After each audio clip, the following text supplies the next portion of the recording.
Hi guys, कैसे हैं आप लोग। मैं मनोज दुबे एक बार फिर से आपको अपने YouTube channel chemistry bye Manoj Dubey sir में हार्दिक स्वागत करता हूं। जैसा कि आप जान रहे हैं कि इस समय हम लोग सॉलिड स्टेट्स से रिलेटेड डिस्कस कर रहे थे। मैं मानता हूं कि सॉलिड स्टेट्स जो है आपके एनसीईआरटी से हटा दिया गया है, लेकिन मेरा टारगेट सिर्फ यही है कि नीट और जेईई में ऑलरेडी उससे क्वेश्चन रिलेटेड होंगे, इसलिए आपका प्रिपरेशन बना रहे। जैसा कि आपको मालूम है कि मैंने बताया था कि सॉलिड्स जो होते हैं टू टाइप्स के होते हैं, amorphous and crystalline solids. Crystalline solids जो होते हैं इनमें कॉन्स्टिट्यूएंट पार्टिकल्स जो होते हैं रेगुलर पैटर्न में अरेंज होते हैं और लॉन्ग रेंज आर्डर को फॉलो करते हैं।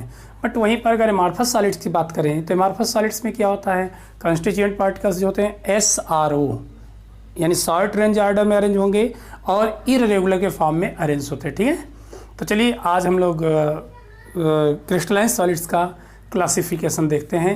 क्रिस्टलाइन सॉलिड्स को अगर देखा जाए तो हम लोग 4 पार्ट्स में क्लासिफाइड कर सकते हैं, ionic solids, metallic solids and covalent solids और network solids and fourth one is molecular solids.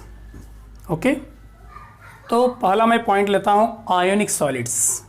ठीक है, आयोनिक सॉलिड्स देखिए नेम से क्लियर हो रहा है। आई होप क्लास 11th में केमिकल बॉन्डिंग में आप ऑलरेडी पढ़ करके आ रहे हैं कि 3 तरह के बॉन्ड थे, ionic bond, covalent bond and coordinate bond. ठीक है, तो आयनिक बॉन्ड और कोवैलेंट बॉन्ड आपको दोनों मिलने वाले हैं यहाँ पर। हालांकि छिटपुट हाइड्रोजन बॉन्डिंग वगैरह पर भी हम लोग बात करेंगे। तो चलिए बिना टाइम के लिए हम लोग पॉइंट की तरफ चलते हैं। स्क्रीन आप पर आपको दिख रहा होगा, सारे कैरेक्टरिस्टिक्स हमने राइट कर दिया ताकि आपका टाइम किल ना हो और आसानी से स्क्रीनशॉट लेकर के इसके कैरेक्टरिस्टिक्स को और इसमें डिफरेंट बता सकते हैं। तो चलो स्टार्ट करते हैं। आयोनिक सॉलिड्स फर्स्ट, देखिए नाम से क्लियर हो रहा है बेटा। आयोनिक सॉलिड्स की अगर हम बात करें तो ये जो होते हैं इनके जो कॉन्स्टिट्यूएंट पार्टिकल्स होते हैं इनको हम कह सकते हैं अवयवी कण। अवयवी कण, तो जो कॉन्स्टिट्यूएंट पार्टिकल्स होते हैं वो पॉजिटिव और नेगेटिव होते हैं। इट मीन्स इनका फॉर्मेशन 2 चीज़ों से होगा, एक तो कैटायनिक पार्ट्स, दूसरा आयनाइनिक पार्ट्स। सपोज दैट अगर NaCl की हम बात करें तो यहाँ पर 2 तरह के आयन का फॉर्मेशन होगा, sodium ion and chloride ion. बात समझ में आ रही है। सो इसको कहा गया है कि इनके जो कॉन्स्टिट्यूएंट पार्टिकल्स होते हैं वे पॉजिटिव और नेगेटिव आयन्स होते हैं और इन्हीं से इनका फॉर्मेशन होता है। जितने सॉल्ट्स हैं बेटा वे आयनिक सॉलिड्स होते हैं। ठीक है, इसी तरीके से अगर देखा जाए तो इनमें अट्रैक्टिव फोर्सेस क्या होंगे, तो attractive forces strong electrostatic force, strong electrostatic force या कूलम्बिक फोर्स कहा जाता है इसको। तो इनसे जुड़े होते हैं जो कि बहुत ही स्ट्रांग फोर्स होता है। ध्यान दीजिएगा, बहुत ही स्ट्रांग फोर्स होता है। अब ये जो स्ट्रांग फोर्स होता है, इस स्ट्रांग फोर्स की वजह से इनके जो आयन्स होते हैं opposite ion, cation and anion, वे काफ़ी स्ट्रांगली हेल्ड होते हैं।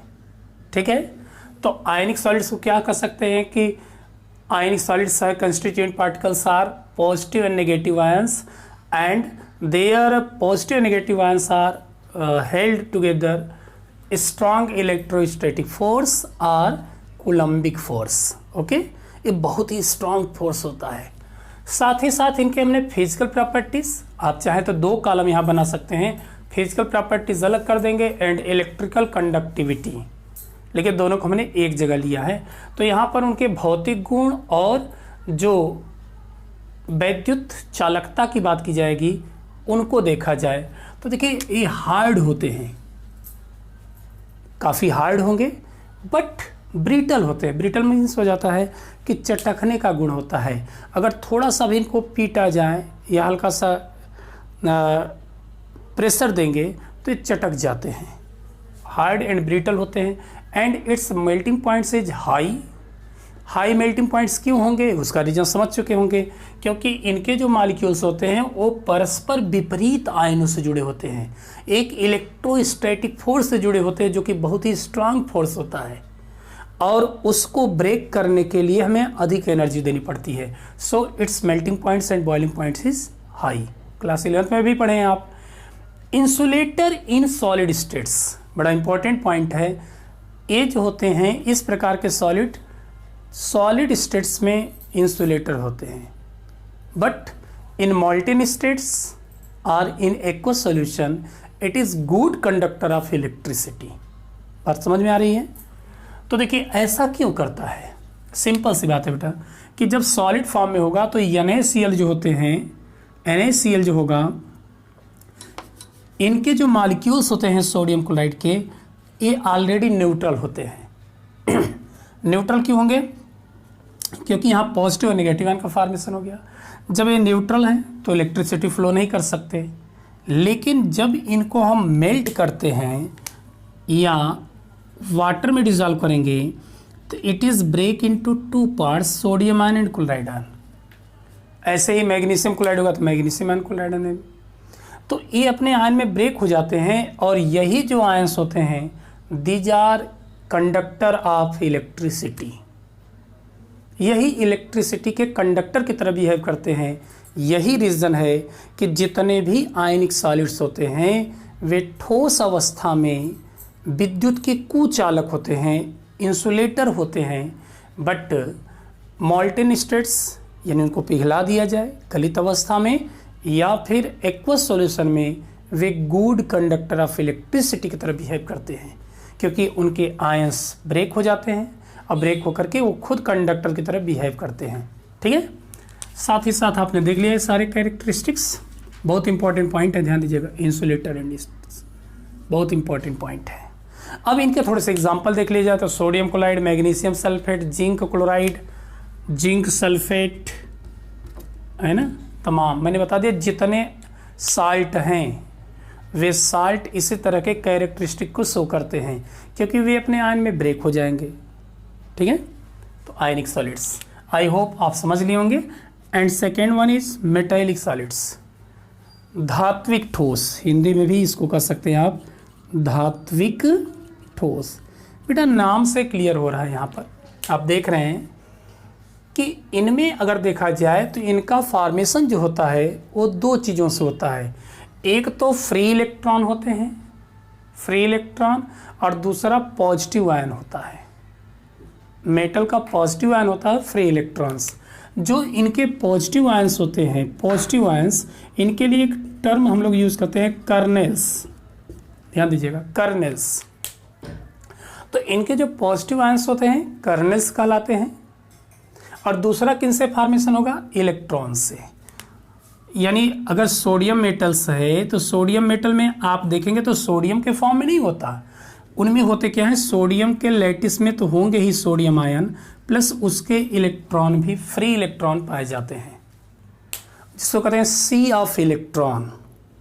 इलेक्ट्रॉन का एक समुद्र है बेटा, और उस इलेक्ट्रॉन के समुद्र में जो आयंस होते हैं मेटालिक आयन, वे उसमें मर्ज्ड होते हैं। तो इनका फॉर्मेशन यानी यूँ कह सकते हैं कि its constituent particles are kernels, are positive ion, are metal ions and electrons. And metals ions जो होते हैं वो इलेक्ट्रॉन सी जो होता है उसमें वे इमर्ज्ड होते हैं।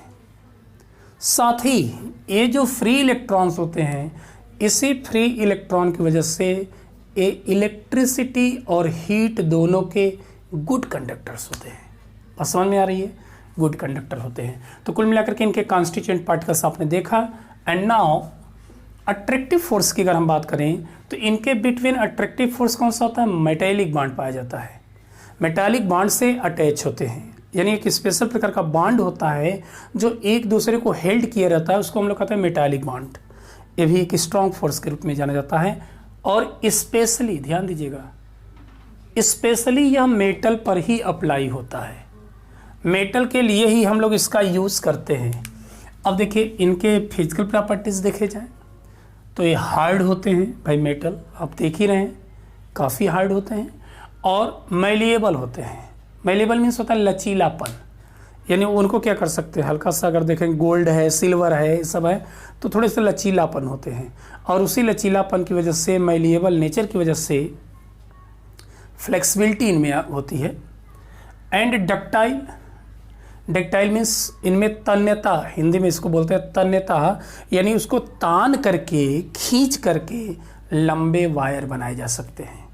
यही रीज़न है कि अधिकांशतः जो भी मेटल्स हैं उनके जो वायर बनाए जाते हैं वो उनके डक्टाइल नेचर की वजह से ही होता है, तन्यता की वजह से ही होता है। और साथ ही साथ इनके मेल्टिंग पॉइंट्स क्या होंगे, हाई होंगे, एक्सेप्शनल। भाई सॉलिड होते हैं, ये सब क्या होते हैं, सॉलिड फॉर्म में पाए जाएंगे। मरकरी एक्सेप्शनल केस है, जो कि रूम टेम्परेचर पर लिक्विड मेटल के रूप में जाना जाता है। And good conductor of electricity, good conductor of both heat and electricity. अभी मैंने बताया ऐसा इसलिए होता है क्योंकि इनके जो फ्री इलेक्ट्रॉन्स होते हैं, these are responsible for to conduct electricity and heat. इनके जो इलेक्ट्रॉन्स होते हैं वे हीट और इलेक्ट्रिसिटी को फ्लो कराने में हेल्प करते हैं। बस समझ में आ रही है। इनके एग्जाम्पल देखेंगे बेटा, कापर हो गया, सिल्वर हो गया, गोल्ड हो गया, मरकरी हो गया, प्लेटिनम हो गया, जिंक हो गया, एटसेट्रा। मोर देन 80% आपके पीरियोडिक टेबल में जितने भी एलिमेंट्स हैं दीज आर मेटल्स। 80% से अधिक आपको मेटल्स ही मिलेंगे। तो कुल मिलाकर के ये सभी मेटल्स होते हैं जो कैरेक्टरिस्टिक शो करते हैं। सो अब नेक्स्ट बेटा हम लोग स्टार्ट करते हैं कोवैलेंट आर नेटवर्क सॉलिड्स। बेटा कोवैलेंट सहसंयोजी या नेटवर्क ठोस। अच्छा, नाम से पता चल रहा है इसमें कोवैलेंट बॉन्ड पाया जाएगा और ये नेटवर्क का फॉर्मेशन करते हैं। नेटवर्क सुने ही होंगे, तमाम नेटवर्किंग मार्केट में चल रहे हैं, एमवे, फॉरएवर, वेस्टीज, तमाम है। ये सब क्या एक प्रकार के नेटवर्क हैं। Network means chain, long chain बना देना। अब यहाँ पर कोवैलेंट की बात करें तो इनके जो कॉन्स्टिट्यूएंट पार्टिकल्स होते हैं दिज आर एटम्स, यानी यहाँ पर मॉलिक्यूल्स नहीं होंगे। यूजुअली आप देखेंगे तो एटम से इनका फॉर्मेशन होता है। अच्छा, ये जब भी मॉलिक्यूल्स का फॉर्मेशन करते हैं तो इनको हम लोग बोलते हैं जायंट मॉलिक्यूल्स, दैत्याकार बृहद मॉलिक्यूल्स। ठीक है ना, जायंट मॉलिक्यूल का फॉर्मेशन करते हैं। जायंट मॉलिक्यूल्स इसलिए कहते हैं बेटा क्योंकि इनके जो कॉन्स्टिट्यूएंट पार्टिकल्स होते हैं वे कंबाइन होकर के एक बृहद मॉलिक्यूल्स का फॉर्मेशन करते हैं। And it is covalent bonding. इनमें अगर आप देखेंगे तो जो इनके एटम्स होते हैं वे एक दूसरे से हेल्ड होते हैं कोवैलेंट फोर्स से, कोवैलेंट बॉन्ड। ये इसी को हम लोग कहते हैं शेयरिंग बॉन्ड। क्लास 11 में पढ़े होंगे। यहाँ पर जब दोनों एलिमेंट्स को इलेक्ट्रॉन की आवश्यकता होती है तो दोनों शेयरिंग करते हैं, तो शेयरिंग बॉन्ड से अटैच होते हैं। दीज आर आल्सो हार्ड, ये भी हार्ड होंगे। Very high melting points, graphite वगैरह थोड़े एक्सेप्शनल केस हैं, अदरवाइज आप देखेंगे तो इनके मेल्टिंग पॉइंट्स बेटा हाई होते हैं। And insulator, these are insulator. Insulator means हो जाता है इलेक्ट्रिसिटी को फ्लो नहीं करा सकते, इलेक्ट्रिसिटी को फ्लो नहीं करा सकते। एक्सेप्शनल केस क्या है बेटा, एक्सेप्ट ग्रेफाइट।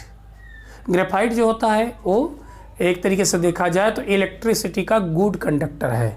अब यहाँ पर हम लोग विचार, एक इम्पॉर्टेंट क्वेश्चन यहाँ पर बनता है कि ऐसा कौन सा नॉन मेटल है जो गुड कंडक्टर ऑफ इलेक्ट्रिसिटी होता है, जबकि होना चाहिए इंसुलेटर, लेकिन यहाँ पर क्या होता है good conductor of electricity, so that is graphite. What is the formula of its, तो बेटा डायमंड हो जाए, ग्रेफाइट हो जाए, इन सभी को हम लोग C से रिप्रेजेंट करते हैं क्योंकि ये जो होते हैं एलोट्रॉप्स ऑफ कार्बन, कार्बन के एलोट्रॉप्स होते हैं। तो देखिए ग्रेफाइट क्यों इलेक्ट्रिसिटी की फ्लो करा लेता है, तो उसका रीज़न है। देखिए ग्रेफाइट की स्ट्रक्चर की अगर हम बात करें बेटा तो ग्रेफाइट जो होता है इसमें थ्री साइडेड जो होते हैं यहाँ पर एटम कार्बन अरेंज होते हैं। कार्बन जो होंगे ये 3 साइडेड अरेंज होते हैं इस तरीके से, फिर यहाँ कार्बन। तो देखिए, तो जब इस तरीके से अरेंज होंगे, बड़े ध्यान से देखिएगा, इस तरह से अरेंज होंगे, ठीक है। तो बड़े ध्यान से देखेंगे, अगर देखा जाए तो जो प्रत्येक कार्बन है प्रत्येक कार्बन है वो 3 साइडेड जुड़ा होता है। देखिए जैसे ये वाला कार्बन इधर से भी जुड़ा, इधर से भी जुड़ा, इधर से भी जुड़ा है। कार्बन क्या इलेक्ट्रॉन्स, कार्बन टेट्रावैलेंसी में होता है। तो कार्बन का टेट्रावैलेंसी बेटा, कार्बन तो ये वाला कार्बन क्या करेगा, एक कार्बन इधर से कंबाइंड होगा, दूसरा इधर से कंबाइंड हो जाता है कार्बन से, तीसरा इधर हो जाएगा।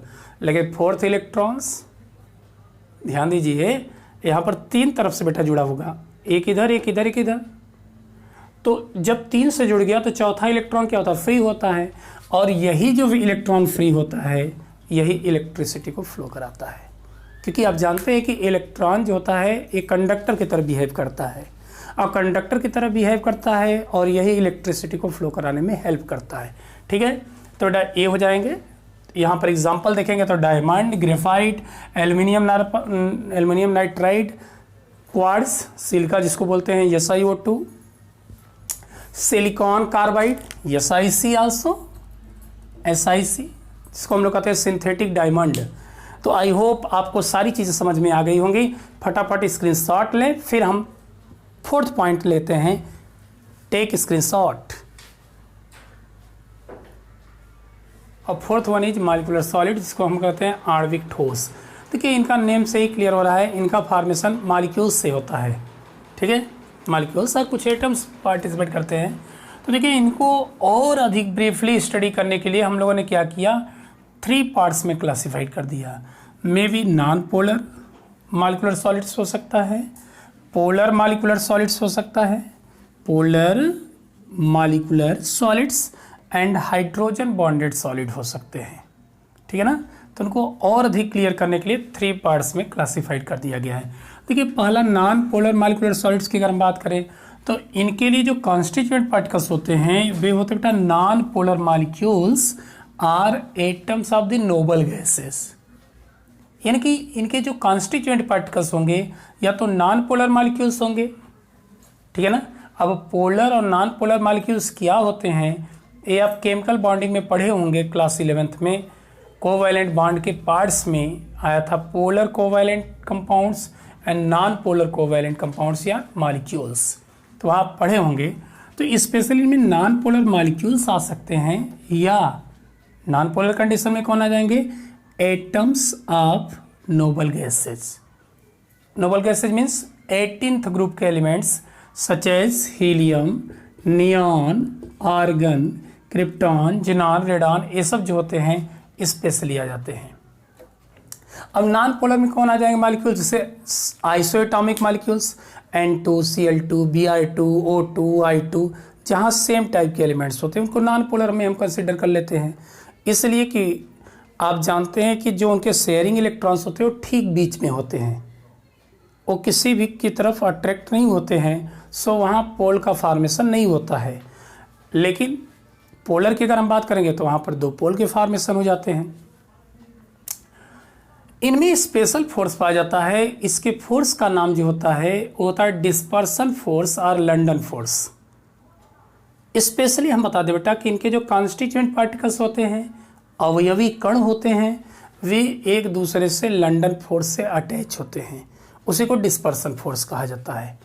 और इनकी अगर हम फिजिकल प्रॉपर्टीज़ की बात करें, है ना, तो दीज आर सॉफ्ट, यूजुअली आप देखेंगे तो सॉफ्ट होते हैं, नर्म होंगे, and very low melting points, इनके बहुत ज़्यादा हाई मेल्टिंग पॉइंट्स नहीं हो पाते हैं। और साथ ही साथ these are insulator of electricity, ये इलेक्ट्रिसिटी के क्या होते हैं, इंसुलेटर होते हैं। इट मीन्स यहाँ से इलेक्ट्रिसिटी फ्लो नहीं कराई जा सकती। तो इसके एग्जाम्पल क्या हो जाएंगे, solid CO2, H2, I2, CCl4, CH4, है ना, क्योंकि देखिए आइसोएटॉमिक मॉलिक्यूल्स जितने भी हैं वे सभी आ जाते हैं। आइसोएटॉमिक मॉलिक्यूल्स मतलब सेम एलिमेंट्स के 2 अगर एटम पार्टिसिपेट कर रहे हैं तो वो भी नॉन पोलर में आ जाएंगे। CCl4 या डाईपोल मोमेंट जब आप पढ़े होंगे तो उसके बेस पर भी एक्सप्लेन किया गया था क्लास 11th में, केमिकल बॉन्डिंग में आप देख सकते हैं। ठीक है, अब सेकेंड वन इज बेटा पोलर मॉलिक्यूलर सॉलिड्स। इसमें अगर देखेंगे तो पोलर मॉलिक्यूल्स पार्टिसिपेट करते हैं स्पेशली। इनमें जो फोर्स होता है this force is called dipole dipole interaction. Dipole dipole interaction होता क्या है कि ये पोलर हैं, 2 पोल का फॉर्मेशन कर लेंगे। सपोज करिए कि यहाँ पर A and B 2 constituent particles हैं, पॉजिटिव नेगेटिव, ठीक है ना। तो नेक्स्ट टाइम जो होगा वो ए वाला पॉजिटिव वाला क्या करेगा, इसके इंटरेक्शन में आ जाता है, इसके इंटरेक्शन में आ जाता है। तो इस तरीके से ए से बी कंबाइंड है, फिर बी से ए कंबाइंड हो गया, तो इस तरीके से एक चेन बना लेते हैं, ठीक है ना। तो इनको हम लोग बोलते हैं डाइपोल डाइपोल फोर्स इंटरेक्शन और फोर्सेस। ये भी सॉफ्ट होते हैं, बहुत हार्ड नहीं होंगे, लो मेल्टिंग पॉइंट्स इनकी होती है, और यूजुअली इनको भी देखेंगे तो इंसुलेटर की तरह बिहेव करते हैं। अच्छा, हमने यूजुअली इसलिए कहा क्योंकि कुछ स्पेशल कंडीशन में हल्का सा आयोनाइज्ड हो जाते हैं। जैसे HCl अगर देखा जाए तो ये पोलर है, तो जब पोलर है तो इसको वाटर में डिजॉल्व करने पर स्लाइटली ब्रेक हो जाएगा hydrogen ion and chloride ion में, तो वो इलेक्ट्रिसिटी को फ्लो करा सकते हैं। लेकिन वहीं पर SO2 हो गया, है ना, SO2 हो गया, अमोनिया हो गया, है ना, अमोनिया हो गया, SO2 हो गया, इवन वाटर हो गया, तो ये सब जो होते हैं इलेक्ट्रिसिटी फ्लो नहीं करा पाएंगे, लेकिन पोलर मॉलिक्यूलर सॉलिड्स होते हैं। देखिए स्पेशली हम बता दें हाइड्रोजन बॉन्डेड वाले भी इसमें आ सकते हैं, क्योंकि उन पर भी 2 पोल का फॉर्मेशन हो जाता है, पॉजिटिव नेगेटिव पोल का फॉर्मेशन कर लेते हैं। तीसरा बेटा होता है हाइड्रोजन बॉन्डेड। क्लास 11th में केमिकल बॉन्डिंग में आप हाइड्रोजन बॉन्डिंग भी पढ़े होंगे कि 2 तरह के हाइड्रोजन बॉन्डिंग होते हैं, इंटर इंट्रा। हाइड्रोजन बॉन्डिंग कौन बनाएगा, तो ये भी आपको जानकारी होगी। वहाँ बताया गया था कि जो मोर इलेक्ट्रोनेगेटिव एलिमेंट्स होते हैं, अगर एक तरफ हाइड्रोजन से अटैच है और दूसरी तरफ भी उसको अगर मोर इलेक्ट्रोनेगेटिव एलिमेंट्स आ जा रहा है, तो हाइड्रोजन स्लाइटली एक वीक बॉन्ड से उससे भी अटैच होने की टेंडेंसी रखता है। हाइड्रोजन एक तरफ स्ट्रांगली जुड़ा है और दूसरी तरफ भी मोर इलेक्ट्रोनेगेटिव एलिमेंट्स आ गए, may be fluorine, oxygen, nitrogen. अगर ये तीनों फिर से मिल जाते हैं तो उनसे भी स्लाइटली वीक बॉन्ड से अटैच हो जाते हैं, उसी को हम लोग कहते हैं हाइड्रोजन बॉन्ड, ठीक है ना। तो स्पेशली फ्लोरीन, ऑक्सीजन, नाइट्रोजन वाले कंपाउंड्स बनाते हैं। इनका नेम ही हो गया हाइड्रोजन बॉन्डिंग। इनमें जो फोर्स ऑफ अट्रैक्शन होता है वो क्या होगा, हाइड्रोजन बॉन्डिंग से अटैच होते हैं। ये थोड़ी सी इन सभी की कंपैरिजन देन अगर देखेंगे तो ये हार्ड भी हो जाते हैं, बट मेल्टिंग पॉइंट्स बहुत ज़्यादा नहीं होंगे, क्योंकि यूजुअली आप देखेंगे तो volatile liquid low melting point वाले सॉलिड हो सकते हैं, और रूम टेम्परेचर पर आप देखेंगे तो रूम टेम्परेचर पर ये जो होते हैं यूजुअली लिक्विड फॉर्म में पाए जाते हैं। कुछ गैसियस स्टेट्स में भी हो सकती हैं, ठीक है ना, लेकिन इसकी कंपैरिजन देन इनके मेल्टिंग पॉइंट्स वगैरह अधिक हो जाते हैं। ये भी अगर देखा जाए तो दीज आर यूजुअली इंसुलेटर, ये भी इंसुलेटर ही होते हैं एक तरीके से, इंसुलेटर। इट मीन्स इलेक्ट्रिसिटी को फ्लो नहीं करा सकते।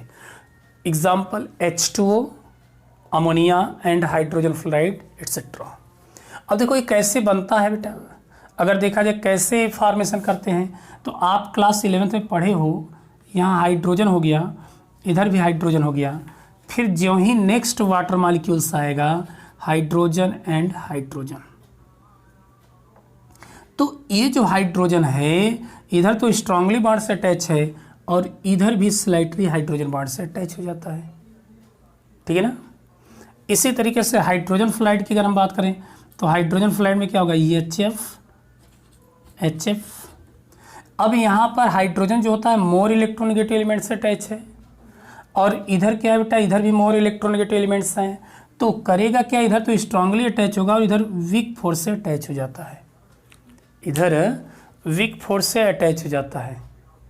तो यहाँ जो वीक फोर्स से अटैच होता है इसी को हम लोग बोलते हैं हाइड्रोजन बॉन्डिंग, ठीक है। तो कुल मिलाकर के आपने देखा आयनिक जो थे आयन्स, वहाँ पर कंस्टिट्यूएंट पार्टिकल्स थे, मेटालिक में मेटल आयन जिसको कर्नेल्स बोलते हैं एंड इलेक्ट्रॉन्स। इसी तरीके से मॉलिक्यूलर सॉलिड्स में मॉलिक्यूल्स, एटम्स कुछ भी हो सकते हैं। और कोवैलेंट में स्पेशली देखिए कोवैलेंट का सबसे अच्छा नेटवर्क सॉलिड का है carbon family, specially carbon family वाले जो होते हैं उस तरह के सॉलिड का फॉर्मेशन करते हैं। तो इसको बखूबी अच्छी तरीके से पढ़ लिए होंगे। और एक चीज़ आपको बता दें कि ये बड़े इंपॉर्टेंट पॉइंट हैं, यहाँ पर कॉम्पिटिटिव क्वेश्चन में भी पूछे जाते हैं इससे, ठीक है ना। तो एक तो डिफरेंट के माध्यम से आपने क्या दिखा, इनके सारे प्रॉपर्टीज़ को दिखा। देखिए मेरा टारगेट ये है कि तमाम स्टूडेंट्स कोचिंग और एफर्ट नहीं कर पाते हैं तो वे आराम से यूट्यूब के माध्यम से, मेरे चैनल के माध्यम से आसानी से पढ़ सकें, यही मेरा उद्देश्य है। तो my dear students, I hope आप समझ चुके हैं। इसका फटाफट स्क्रीनशॉट लें और फिर हम लोग मिलेंगे थर्ड पार्ट्स के साथ, ठीक है ना। तो आप जुड़े रहें और वीडियो को लाइक, सब्सक्राइब और शेयर करना नहीं भूलेंगे, ठीक है। तब तक के लिए जय हिंद, जय भारत।